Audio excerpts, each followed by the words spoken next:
කලකිරීමක් දුකක් තමයි දැනෙන්නේ. මගේ ඇස් දෙකටම දැකලා තියෙන ඉතින් ගොඩක් ගෙනල්ලා එහෙම පෝර බෑග්ගේ එහෙමම මුදර දානවා නැත්නම් හලලා යනවා. ගෙස්ලක් කම්ප්ලේන් කරනවා මොකද අහනවා මේ බීච් එකේ මේ වගේ මොකද අහනවා මේ ලංකාවේ කට්ටිය මේ වගේ කරන්නේ. දවස් 15න් 15ට මම ලොරියක් විතර වගේ එකතු කරනවා. මං හමුගල් හැරටන් එකේ ගාර්ඩනන්ස් ඉන්නේ. ඔක්කොම ඉවත දාන දේවල් බෝතල් ටින් එතකොට ප්ලාස්ටික් වර්ග ඔක්කොම ගෙනිහිල්ලා ඉවත දාන ඒවා ඔක්කොම ගෙනිහිල්ලා දානවා. බීච් එක සම්පූර්ණයෙන්ම සුද්ධ කරනවා. වාඩියක් හදලා තියෙනවා මේ වාඩිලා ඉන්න කට්ටියට.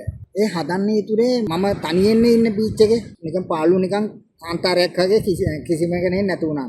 ඉතින් දැන් මම මේ වගේ තැනක් හැදුවම එයාලා ඉන්නකට මම ඔතනින් යනකට වුණා මට අර මම තනි වෙලා නැයි කියලා මට ඒක හැංගෙනවා. බක්සියෙන්ම බාර අරගෙන මගේ ජොබ් එකේ විදියට මම කරන් යනවා. මහමුදෙන්ම හම්බෙන දේවල් වලින් මම තව ලස්සන කරනවා මෙතන. ඉතින් මම කරන දේ හැංගීමක් වෙන්න ඕනේ. ඉන්න තැන ලස්සන තියන් ඉන්න.